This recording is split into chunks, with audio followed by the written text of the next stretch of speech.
Through the Mist, me, your host, Owen. This is a Word and Verse Theory podcast where we will look at the law and try to understand how it all works. In this episode, we'll be looking at monsters.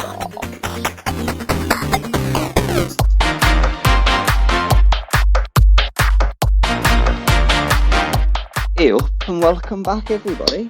Hey, welcome back, Mistbusters, you wonderful bunch of people. Welcome back.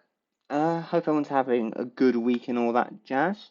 I still haven't heard from anyone, so I have no idea. So remember, you can email through.t.mist@gmail.com or follow the Instagrams at through_mist and send us a DM if you want to voice your opinion on any of the thoughts I have, or you want to go, hey Owen, I've had this cool idea. Do you think you could shout it out in an episode? I'll be like, I'll read it and I'll go, yeah, most likely, because no one's done it yet. So just remember, you can always do that.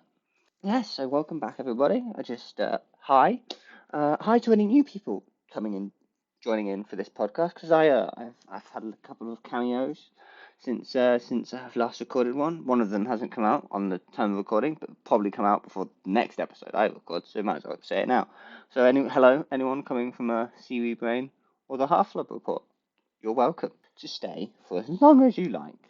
So we're going to be talking about monsters today, but I just want to talk, before we get into the meat of this episode, and I play some music, I just want to talk about the Pegasi a little quickly, because while doing this, obviously I thought about all the monsters we knew, and I thought about Pegasi, and I'm like, okay, so they're the offspring of the original Pegasus, but are they more like half-bloods, as in half mortal, half not, or they're more like monsters that would get dusted to Tartarus?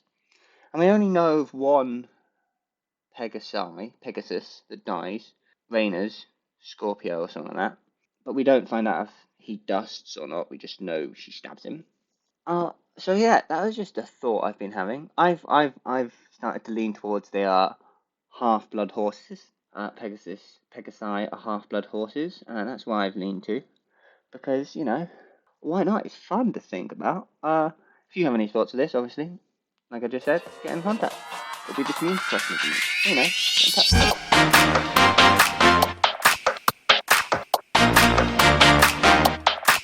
So yes, the meat of the episode. Monsters. What am I talking about when I say monsters? Let's clarify that up first. I'm talking about anything that when killed goes poof into gold dust and ends up in Tartarus. When I say monster, that is what I'm referring to. They're not necessarily scary, they're not necessarily evil. I guess they're like mammals. So we're mammals. There are reptiles, there are birds, there are fish, there are monsters. They're another branch of animality, and their common thing is that they go poof into gold dust when killed. There's two different main groups within that monster realm. There are the one-offs, like the Minotaur, and then there are groups of monsters. Today we're gonna focus on the monster groups. So you got, I've got a list of 5 here that all link to each other, and what I want to talk about in a bit. So groups, when I say groups, what I'm referring to is like Cyclopses, Telkines, 100-handed ones, Amposa, Amphisbaena, snakes. And like I just said, all of these groups I'm going to go through these groups in a bit more detail, and they all relate to different monster behavior, or monster biology that I want to talk about. Because this is where it all started. This is the biology is where thoughts about all this started. So, if we start with Telkines. Well, I think of the first ones to bring up this question, really. They're the first ones that you think about and go, huh? Even though you got Cyclopses before that. But I think they're the first ones that most people start to question it on. And that is all because of the younglings. The younglings in the school. So, the big question is, if monsters go poof, they go to Tartarus to be reborn, but they are younglings and they're clearly getting taught this stuff, and it seems like when you go poof into Tartarus, you don't lose your memory. Why are there not stupid numbers of them around? Why is there still just a limited number of these monsters? Why isn't it ridiculously covering the whole globe sort of situation? Why are they not everywhere? Because if we just look at the human population growth, because we look at human population growth, because I think that's similar vein to these. So our current population is around 7 billion. Half that population was only in about 1970. So, that's Thanos' idea gone out the window. But, so about 50 years ago, we had, I'm doing 3.5 billion people living on Earth. Now, we have 7 billion. Why aren't monsters doing the same thing? What? What's happening there? And that type of growth is exponential growth. And exponential growth, if you're not aware, is a bit like how COVID spread. It starts small and like doubles for every one it goes to, like x squared on the graph. That will be exponential growth. If you, I've put a link to a YouTube video in the description, which I think beautifully demonstrates exponential growth visually, not just with numbers, which is sometimes very hard to get through your head. So thanks, Corridor Crew and Ren, for that. So go watch that if you want to find out more, and I really do suggest you do, because it is quite a fun vid at that. Yeah, so why is this not the same true for monsters, especially if they don't really die? Why isn't there 6,000 billion? Because humans still die, and we've had this exponential growth. Monsters just poof into Tartarus and get reborn. And this is also assuming that they have similar timescales, but they could be more like elves, but from Lord of the Rings. Because their lives are long, their stages in life are slower, so they don't go with numbers as quickly as we do, and rabbits. Yeah. So that's the real questions, really, isn't it? Is what's happening here? But if this is all, if they weren't dying, if they couldn't permanently die, if they just went poof and then got reborn, you wouldn't have this classroom full of Tolkiens. It just doesn't quite make sense, does it? So this is the all the thoughts process and stuff that comes around, and we'll get into my theory on it once I've talked about a couple of other people first. We'll start with the Cyclopses. So you have the similar exponential issue. All of the monsters, all of them have the same exponential issue. If you get poofed into Tartarus, why is there not exponentially a ridiculous number of them around? So you have the similar issue. So Cyclopses, another one, but they seem to have a similar body time scale to satyrs or satyrs, because they mature slower than humans. This could be applied to all monsters, but then it still doesn't quite make sense. This could be applied to all monsters, but it still doesn't quite make sense as to why. What am I trying to say? Even if monsters have a slower biological timescale to humans, they've still been around, at least the monsters we're talking about, which are Greek ones, since ancient Greece, which is a good 2,000 plus years ago. So there's that. So you have this same exponential social. And again, and you have an end of life question here now. And you have Polyphemus, who is from ancient Greece times. He was alive in ancient Greece times. But does that mean all Cyclopses have never died? Questions, thoughts, ideas, brewing. Moving on. This is this next group is one that's a bit different because there's always been a limited number of them. So the exponential issue is not a thing anymore. So you have the 100-handed ones, and these are the first instances of a monster fading, of monsters fading. And I think this is a very important idea that we can apply to all monsters and look at how the 100-handed ones faded, and then we can apply it to everything and see if we can come up for a reason why the exponential issue is not a problem. And one of the key things here is that it wasn't the entire species of the 100-handed ones that faded. It was just 2 of the 3. I think it was 3. I didn't check the books, I just know these facts in my head. So yeah, so we didn't get all of them that faded. It was just a select few that faded, and theoretically, I guess the most famous one survived, which is a key point. So if we take, I'll take a quick break. I think I add a quick bit of music here, so I can cut out the recording segments. Yeah, so I just want to go back through this again, bring out the key main points, and then run some music.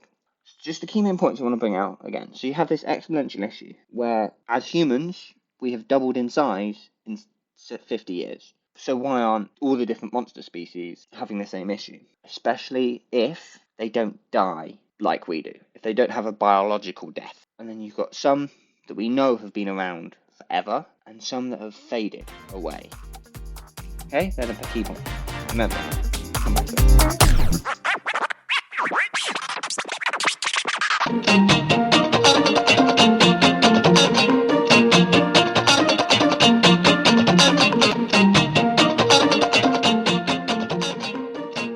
Right then.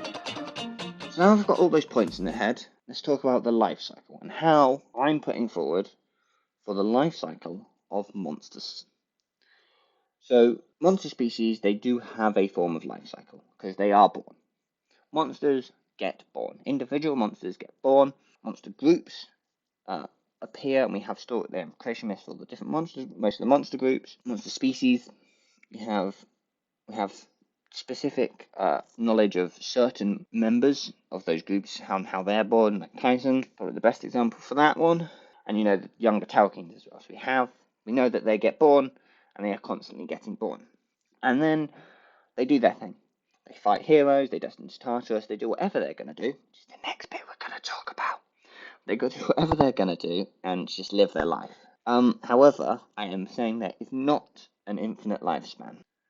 And this is the crux of the whole theory, and it's due to how this entire mythological world is linked to mortals' beliefs, and mortals' ideas of the world. So over time, an individual can fade, and this will act as like a final death, and then they will get replaced by new ones being born.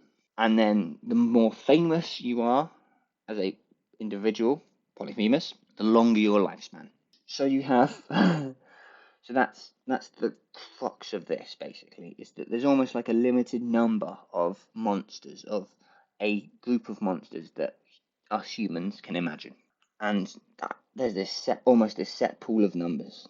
And if it'll probably float a little bit, but basically after you've lived X number of years, you kind of just fade from existence. So as a Cyclops working in the Forges, we don't know there's a Cyclops. We just know there are Cyclopses in the Forges. We don't know who these Cyclopses are, and they will live there. They'll be born. Still new Cyclopses are getting born, Tyson, and then they will live their life, and then they will fade from existence.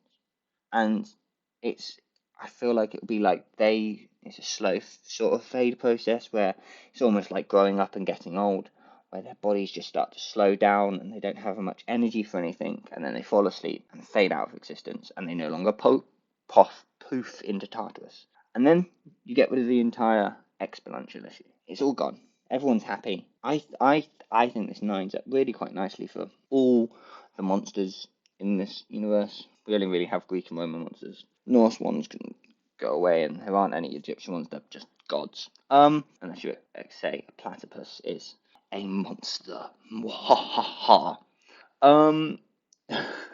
Yes. So that's the life cycle, and what I want to talk about that. We're just going to and have a quick little talk about lifestyle now, and just the ideas that brings into place with that.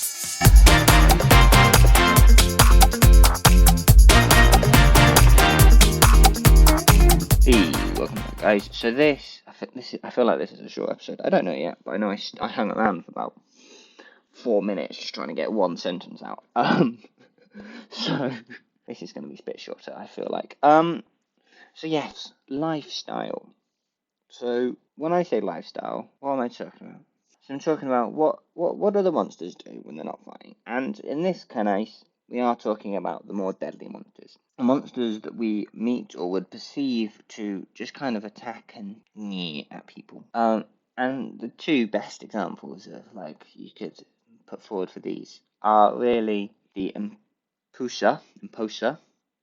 And they're the first ones you kind of think about, like in the story that bring up this issue in Bottle, and then you get the Amphisbaena from Toatan, and this really just full on brings on this issue and goes, what could be the problem here? So they're the ones that really bring this issue forward. And just if you don't know, because I'm sure everyone knows who the Imposter are. You've got Kelly and Tammy. That's who I'm on about, specifically Kelly. But the Amphisbaena this snake with two heads, one at each end, and it appears right at the start of Turtle in chapter 1. Yet I think you can read a sample of, if you read about this guy, because I think he's in the sample chapter that got posted online somewhere. Yes, so just, there you go. Giving you the information you need to know really about those guys, and I'll get more in a bit. So, the Imposter, the question is really, why are they at the school? Because they're there before Percy gets there, and they don't seem to know that Percy's going to be there. Also, while we're talking about this quickly, I realised while I was doing the notes for this, Percy, we don't know why Percy leaves his third school in the series. So he has Yancey Academy, School 1. Then he has the hippie, whatever one in Titans, in Son of Sea of Monsters. Then he goes to this third school. We never hear anything about it really, except a little bit in Titan's Curse, I think. And then you have the Bottle, and Bottle starts with him going to Good. So we don't really know why he's so, like, if he got kicked out of the other one, if he goes to Good because Paul. Well, he goes to Good because Paul, but does he leave his other school because Paul, or does he get kicked out of that? You never really know. Anyway, back to the Imposter. It's not really fully clear why they're there, and it gets a bit more complicated when we learn Kelly's relationship with Luke as well. So have they been stationed there, or what, stationed there a while? I'm not staying stationed in a weird way. Are they like, have they chosen this disguise as cheerleaders for a while, and they definitely seem there to be like luring half-bloods, and when a half-blood gets there, they num num num num on the half-blood. Or are they there specifically because of the war that's impending, and are they there to help recruitment? Are they more of a recruitment drive reason they're there? Or is that just where these imposters hang out? They choose to be cheerleaders at schools because they can nab unsuspecting half-bloods easy when they're young and ripe. And then you got the two-headed snake. I'm not saying the word anymore. And this one is a bit more interesting. It's acting, and it's presented to us that it is an acting member of society. It's a participating member of our society. It won't eat anybody randomly. Maybe it does, I don't really know. And it doesn't attack Meg or Apollo when it first appears to the story. And I've just got a couple of quotes that I'll throw away. Impose this idea in. He was simply a stiff-working monster on his way home.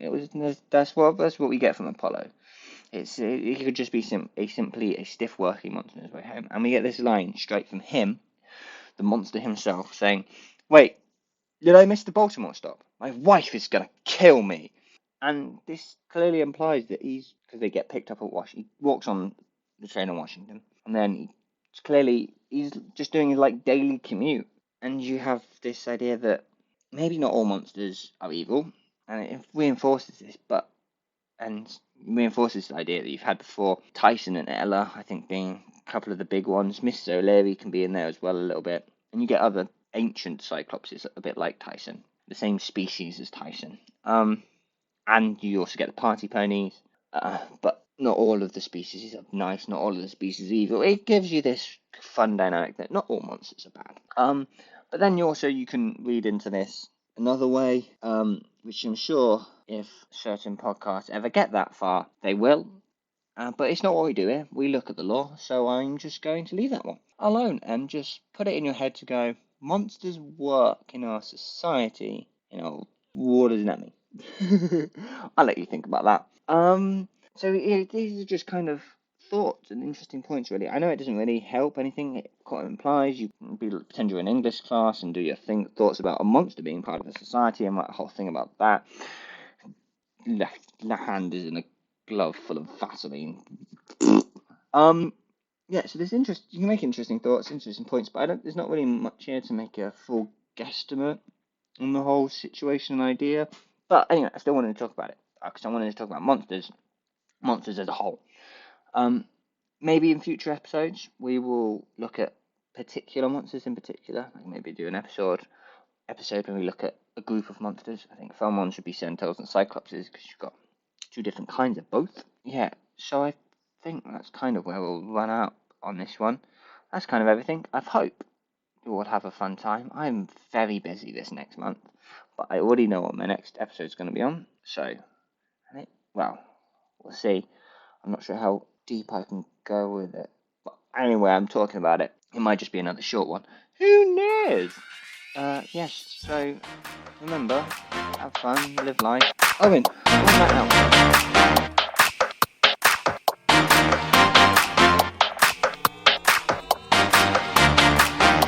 Thank you for indulging this theory. If you have any comments on this theory or theories of your own that you want me to discuss, you can email them through to 3.t.mist@gmail.com, or you can follow the Instagrams @2_mist and swing us a DM and get updates on the podcast and stuff. Make sure you follow the podcast, vote the podcast, subscribe to the podcast, share the podcast, do whatever you can on whatever platform you're listening on to get people to listen to this podcast. I've been Owen, and come back next time as we try to see through the mist.